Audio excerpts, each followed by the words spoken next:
Interested in learning about wine, but not sure where to start? You're in the right place. Welcome to the Cork and Fizz Guide to Wine podcast. I'm your host, Haley Bowman, and I'm so glad you're here. I'm a wine enthusiast turned wine educator and founder of the Seattle-based wine tasting business, Cork and Fizz. It is my goal to build your confidence in wine by making it approachable and lots of fun. You can expect to learn everything from how to describe your favorite wine to what to pair with dinner tonight, and so much more. Whether you're a casual wine sipper or a total cork dork like myself, this podcast is for you. So grab yourself a glass and let's dive in.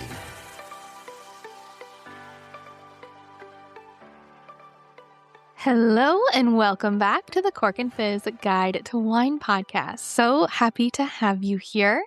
Today we're going to be talking about oak barrels. And well, we're going to go beyond oak barrels as well, but we're going to be talking about the influence of oak on wine. I feel like oak barrels are often associated with wine, especially for an aesthetic, but also as a thing we think about of like what is part of the winemaking process. But the thing is that oak barrels nowadays are actually a choice that winemakers can make.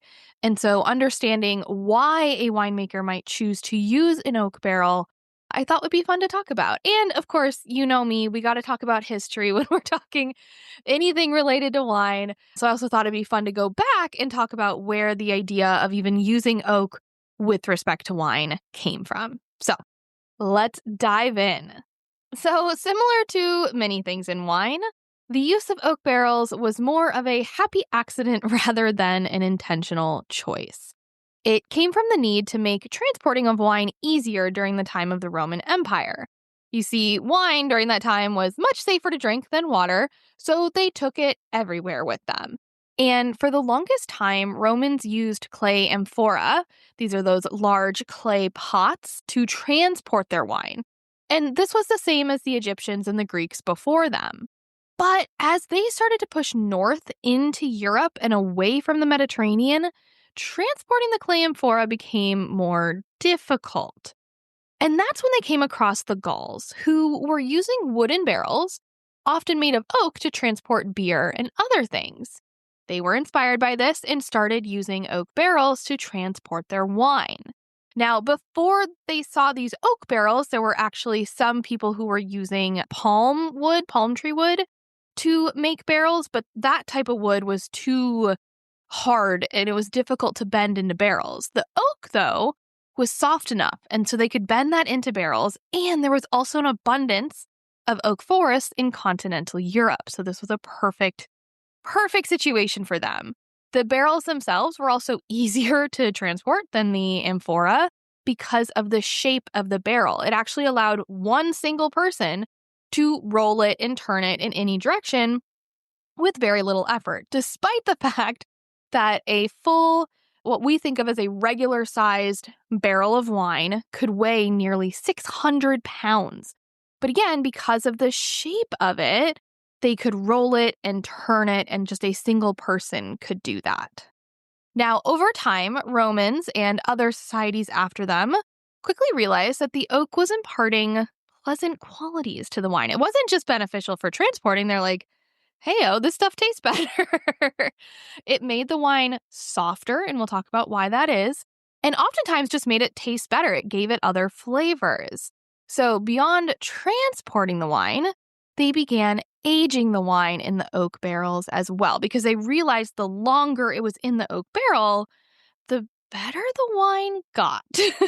So now let's talk about, so that's kind of how oak barrels came to be about and why we started using them more. And now, of course, at the time that was kind of their only option for transporting. And then it kind of became the only option for how wine was fermented and aged. It was all done in an oak barrel. Now, of course, we have tanks, stainless steel tanks. We have concrete tanks as well, and many other options. So now, again, it's kind of going back to the okay, so now that we have options, why would we choose to use an oak barrel? And that's what we're going to go into next. So I often find, and I want to kind of give this as a caveat before we dive into this section, a lot of times when people think of an oaked wine, they often think of like a white wine, and specifically Chardonnay, but they specifically think of like, oh, a white wine that was oaked. But it's actually more common, and it's actually oak barrels are used more often with red wines, believe it or not. Now, they don't impart as strong of flavors, which I think is why we don't always associate it. But most red wines are put in an oak barrel for some amount of time versus a much smaller percentage of white wine. So just a fun fact to think about while we go through this. Now, there are 3 key reasons that a winemaker might choose to use oak for either fermenting or aging their wine. The first reason is that it can add flavor in the form of aroma compounds. Remember, most flavor in wine actually comes from our noses, right? Our taste buds can only taste so many different things like sweet, sour, bitter. There's 3 more there, salty, right? But our noses can distinguish so many different smells. And so the oak barrels actually impart flavor by producing aroma compounds that we can then smell with our nose. So the most common of which are oak lactones that are in the oak barrels, and these will produce a smell of coconut. There is also vanillin, which sounds like what it is. It is the aroma of vanilla. The next ones are going to be super scientific in terms of their names, and I'm probably not saying them right. So don't worry about that. I just thought it'd be fun to say them anyway, but I'll let you know what like the actual smell is. So oak barrels can also produce aromatic compounds called eugenyl or isoeugenyl, and these produce spice and clove notes. They can also produce furfural and 5-methylfurfural, which is caramel and sweet aromas.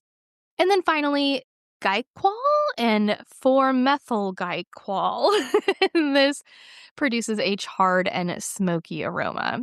I'll go into a few other details on aromas when we get into the different types of oak because, believe it or not, different types of oak actually produce different aromas. But these are the ones that are kind of common across the board. So one reason a winemaker might choose to put their wine in an oak barrel is that it imparts flavor.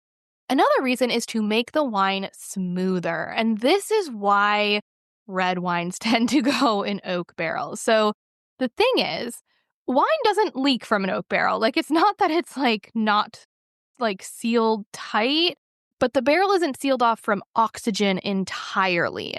The grains in the oak barrel actually allow the slow ingress of oxygen into the barrel, which is different from like a steel or concrete tank.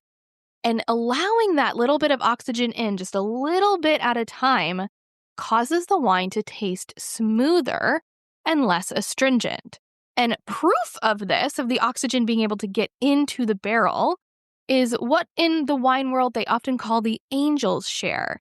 And what this is if you put wine in an oak barrel to age for a certain amount of time, you'll notice that the winemaker actually goes into the cellar and tops off the barrels every once in a while. And that's because the oxygen that's getting into the barrel causes that wine to evaporate. And they call the wine that evaporates off the top the angel's share. And then they don't want that much oxygen in contact with the wine, like the whole top of it, and they don't want it to keep going down. So they'll actually keep adding wine to the top of the barrel to prevent there from being too much space in the barrel for oxygen. And so they call that the angel's share. And so it's actually just proof that, yes, there is oxygen getting in. Not a lot, not enough to ruin our wine. It's just enough to often smooth out, especially the tannins in the wine. And like I said, in red winemaking, that impact of the oxygen is crucial. The color and the tannin of the grape skins need oxygen to form those kind of stable phenolic compounds. And those phenolic compounds are what give us the tannin taste in our mouth. But if they don't form stable compounds that either fall out of the wine, so we lose the tannin, or they're too intense and they're not well structured in the wine. Along with helping the wine tannins, the oak itself actually imparts its own tannins as well, both into red and white wine. But again, we notice this more in a red wine. It helps structure the wine, and you're able to keep wine aging longer in the bottle when it has gone through this kind of slow oxygen process. The last reason that a winemaker will choose to use an oak barrel for their wine is that it's a suitable environment for what's called malolactic fermentation. So the first type of fermentation that a wine goes through is to convert the sugars into alcohol. But the winemakers have an option to take a second fermentation on the wine, or to allow the wine to go through a second fermentation, I should say.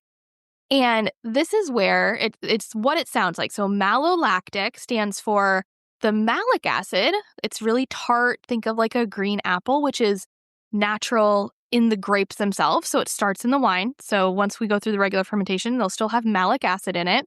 And so malolactic fermentation converts that malic acid into lactic acid, which is a creamier type of acid. And it really makes the wine taste creamier and softer.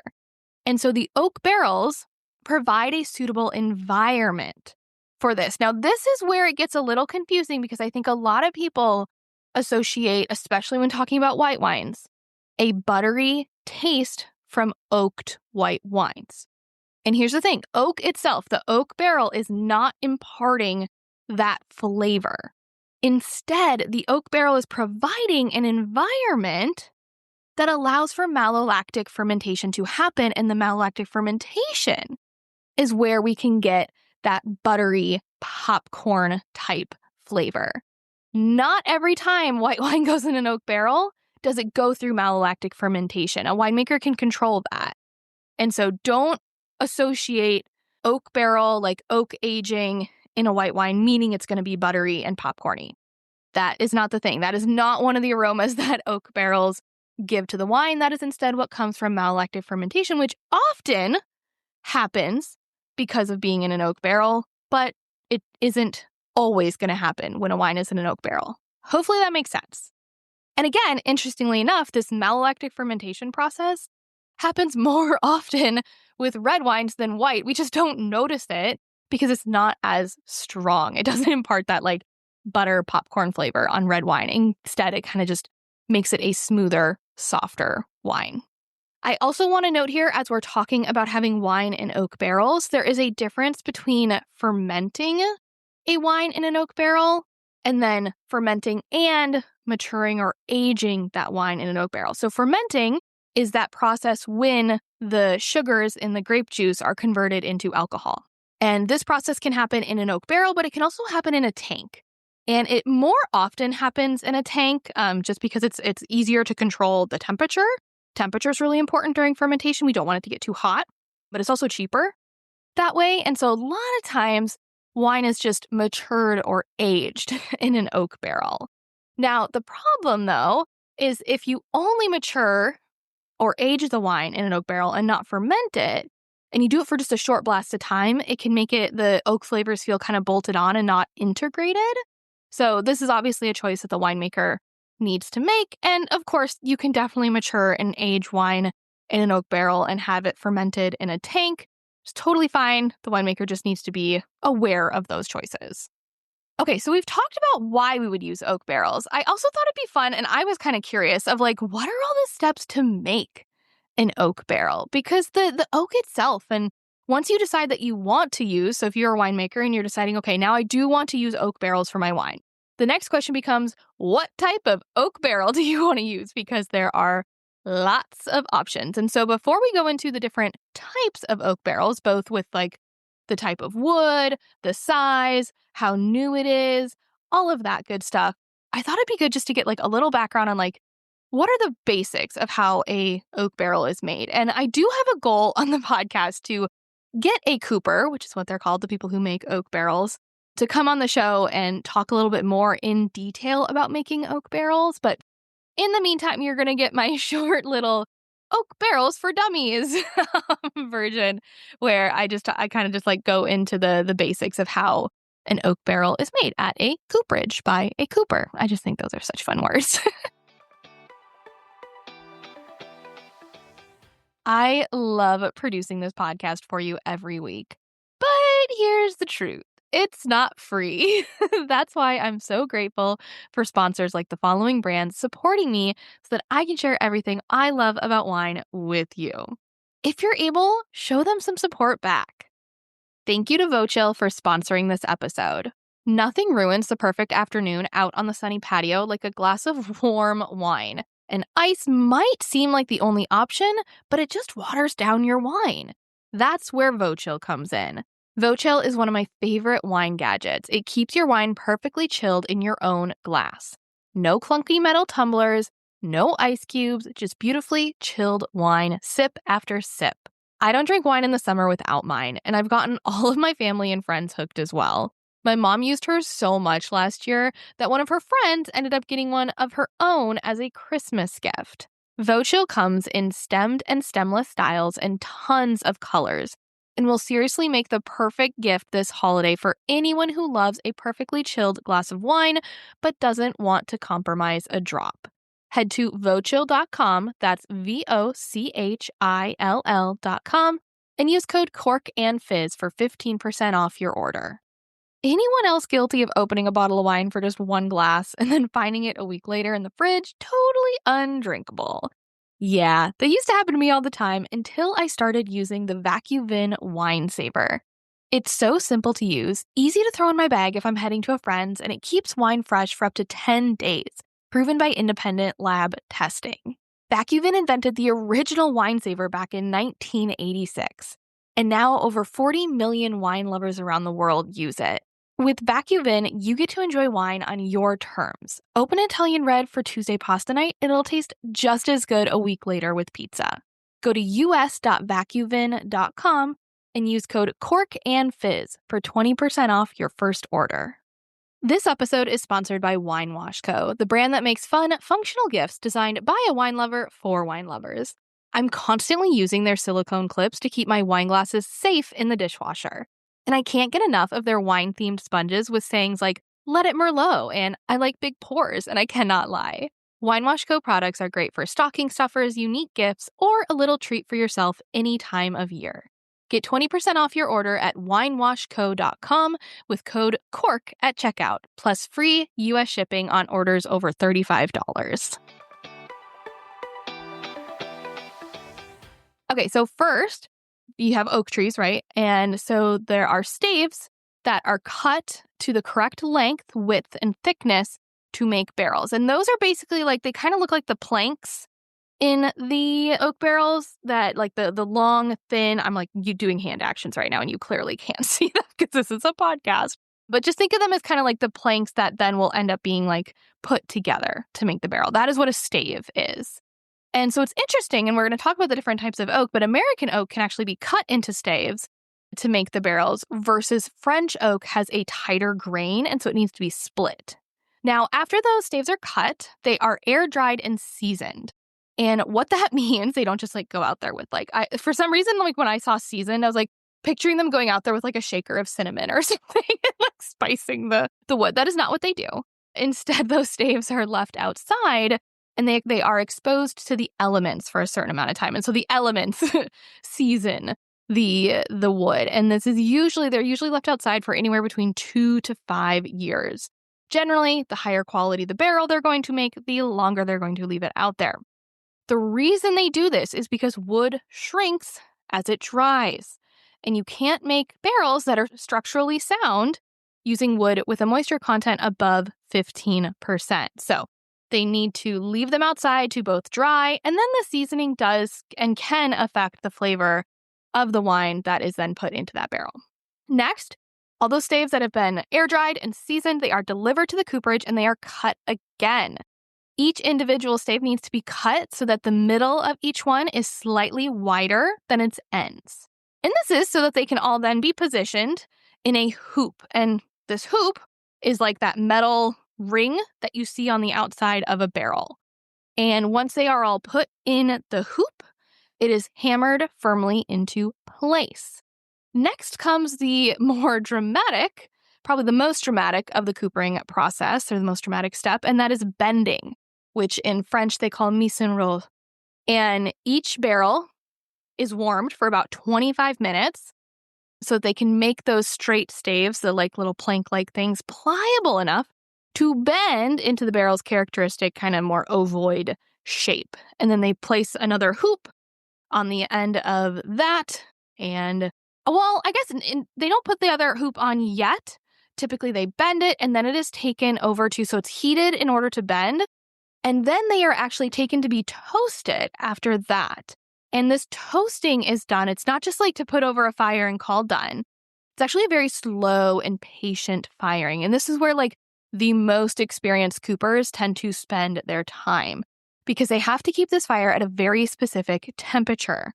And the amount of toasting that's done, and it's done on the inside of the barrel, will affect the flavor of the wine. Higher toast levels in American oak can amplify butterscotch notes, and they can increase smokiness in the French oak. Both of those are for white wines, and then for reds, and it imparts mocha or espresso flavors in red wines. And so it just kind of depends on what type of wine is the barrel going to be used for, and what flavors do they want, and then that decides how much toasting happens on the inside of the barrel. And then, like I said, they put the second metal ring on and then do all the other little things to finish up the barrel. Okay, now that we have an idea of like how barrels are made, let's talk about different types of barrels. So the first thing to talk about is the type of oak that is used to make the barrel. You may have heard French oak versus American oak, and I'm actually going to introduce a third one as well.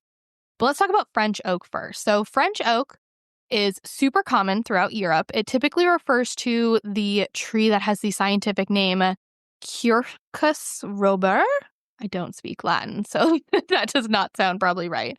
But it typically refers to that, so Quercus robur. But there's also another type of oak that they use in France called Sicile oak, which is Quercus patre. And that one's a little finer grained and it's a little more sparse. The French oak is more common. The Quercus robur is more common throughout Europe. In general, these are just a more fine-grained, consistent wood compared to the American oak that we'll talk about in a second. And it tends to add flavor compounds like the ones we mentioned before. And it does this, though, in a more subtle way than the other main types of oak, which is why this is so sought out. Like, that is like, to be able to put some flavor, but not a lot into the wine is what most winemakers are looking for. Now, the thing, it's a French oak, it is very sought out, and the cost has just increased significantly for a French oak barrel. The cost of a single barrel, like if you think about the regular barrels that winemakers use, could be anywhere between $850 to $3,600 at a minimum per barrel. They can go for higher than that even, which is kind of insane. On the flip side of French oak, you have American oak. And this is the species, the one that's used most frequently for wine is the American white oak, which is Quercus alba. And this grows throughout the eastern U.S. and is commonly found in Missouri. What's interesting is that a lot of American oak barrels are actually made for the bourbon industry. And that's because bourbon is actually required to age in new oak for 1 year by law. And it's used so much that there's actually, oh gosh, I'm forgetting the name of it, but the very famous bourbon company, something Scottish, actually owns a forest in America because they use so many American oak barrels. Now, American oak can also be used for wine. It's most commonly used for wine actually in Rioja, Spain, and of course throughout the US. One of the things about American oak, it imparts a lot of flavor compared to our French oak. And it imparts a lot of unique flavor, including dill, and then additional coconut and vanilla. They tend to have looser grains than both the French and the Eastern European oak, which we're going to talk about in a second. And of course, the nicest thing about American oak is that it costs a heck of a lot less than French oak. At a minimum, they're usually about $360 to $500 a barrel. Now, as I said, I'm going to mention a third type. So I think most people think of oak barrels as either French or American oak. But there's actually another type of oak that's becoming more and more popular, and that is Hungarian or Eastern European oak. And this type of oak actually comes from the same oak tree as French oak, that Quercus robur, and it's a popular choice because it's similar, like remarkably similar to French oak. I mean, it comes from the same gosh darn tree, but it costs less. And despite being from the same oak tree, apparently many winemakers believe that the Hungarian oak imparts a richer, nutty flavor for the finished wine, so that's why they might still stick with French, but the Hungarian can be used well, and they actually use it on a lot of like full-bodied reds for that reason. It is commonly considered the midway point between American and French oak when we're thinking about how grainy it is. And the cost-wise, again, it's also between American and French, with being a minimum of about $560 to $700 a barrel. Now, beyond these three types of oak, French oak, American oak, and then the Hungarian, Eastern European oak, there are actually other woods that folks are experimenting with for their barrels. Instead of an oak barrel, you would have to call it something else. And so, for example, there is chestnut, so a chestnut barrel. This barrel offers more oxygen ingress, so it allows more oxygen to come in.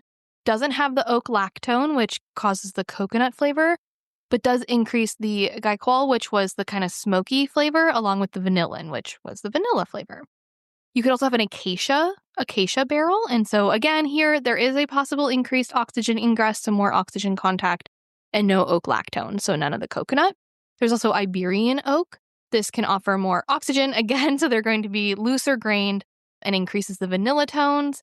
And there is English oak, which is similar to one of the French oaks, the Sicile oak, which is not as prevalent in France, but is prevalent in other areas, so this could potentially be used.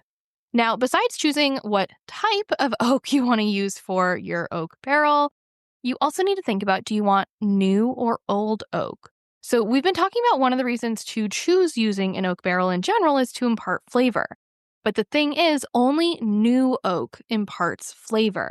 It imparts both flavor and that texture of smoothing things out. Versus an older oak barrel imparts just the texture, that smoothing out. Now, the question is, how old is old, right? What are we talking about here? And it is not that old, not at all. After the first 2 to 3 uses, an oak barrel stops flavoring a wine. And then it is called a neutral oak barrel. And this is an older oak barrel. So believe it or not, old is 2 to 3 years old. And after that, though, they can be used for a really long time. They can use upwards of 100 years if they want. But it will not impart the flavor anymore. It needs to be under 2 to 3 years old in order to do that. The neutral oak, though, what it does is it allows that small oxygen exchange to happen. And so it'll still help smooth out the texture. And some winemakers say that it does actually help kind of focus on non-fruit flavors in the wine as well. And so we have the type of oak barrel, the type of oak you use to make your barrel. We have whether it's a new versus an old oak barrel. And then you have to choose the size of your oak barrel. The smaller the barrel, the stronger the oak influence. And this is just because more of the wine is in contact with the oak. Your typical size, your 225-liter barrique, will have more impact on the wine than, like, let's say, a 500-liter puncheon, or they can get even bigger than that. And this is due to a higher percentage of the wine, again, being in contact with the wood. And you can actually use a smaller barrel than the typical size that we think of in our heads. And again, that will just impart even more or have even more of an impact on the wine. The last thing I wanted to talk about is alternatives to barrels. So the thing is, it is expensive to use new oak especially. So if you want to impart flavor, the oak flavor on your wine, it is really expensive to use new oak for every wine in every vintage. And it's also wasteful. Oak trees will only make enough wood for about 2 barrels, which each of those barrels holds about 50 cases or 600 bottles of wine. And so if you're thinking you're using new oak and it has to be 1 to 2 years old, I mean, the winemakers are buying new oak barrels every year or every other year, and they're using up a lot of trees. And the thing is, when you're making the oak barrels, you typically want to use oak trees that are at least 100 years old. So while, yes, trees are a renewable resource, they're not that renewable, right? So as the oak forests are being strained as demand for wine worldwide increases, and especially the demand for oaked wine. So in come the alternative option. So rather than putting wine in oak, you could put oak in wine. So the examples of this would be like putting oak chips, oak cubes, or even oak staves directly into wine that is in a tank. And this is generally referred to on the bottle, if you see a description as oak maturation or oak influence rather than barrel age. Those can sometimes be hints that they did this kind of shortcut, you might say, or this alternative. So there are pros and cons. I feel like at first, when I first thought about this and when I first went into this podcast, even just like doing the research for it, I was just thinking of all the negative reasons to not want to do this. But there are actually a lot of pros and a lot of reasons to do this kind of shortcut or this alternative. First of all, it is way cheaper because they can use more of a single oak tree. It's also more efficient to ship, right? Rather than shipping these massive oak barrels, you can ship the oak cubes or the oak chips. They have a smaller carbon footprint. And it avoids the problem of unused surface area that oak barrels have. The entire outside of the oak barrel never touches the wine. And interestingly enough, I have actually heard of a winery that has their own cooperage where they actually flip the wine barrels inside out after they've used them to try to help with this as well. So there are other options too besides oak chips. But it is a really interesting thing to think about, is that a lot of oak barrels, that newness, it stays around on the outside because it's never in contact with the wine. Of course, there are cons to doing these alternatives and these shortcuts. Many will claim that the wine made with oak barrel alternatives don't have the complexity of a wine that is matured in a barrel, and they won't age as well. So, of course, it is a choice to be made. All right, I hope you enjoyed this episode of the Cork and Fizz Guide to Wine podcast and learned a little bit more about oak barrels and now feel a little more educated when it comes to learning about an oaked wine. If you love this episode as much as I did, I would so appreciate it if you could take a quick second, rate it, leave a review. And if you know a wine lover in your life that would enjoy this, please share it with them. In next week's episode, I'll be interviewing Canadian winemakers Katie and Ben of One Mill Road. They are advocates for Canadian wine to get worldwide recognition, as I certainly feel it should, and of course have a lot to share about the wine that they are making and the region in Canada they are making wine. Thanks again for listening, and if you want to learn more about wine, come follow me at Cork and Fizz on Instagram. Cheers!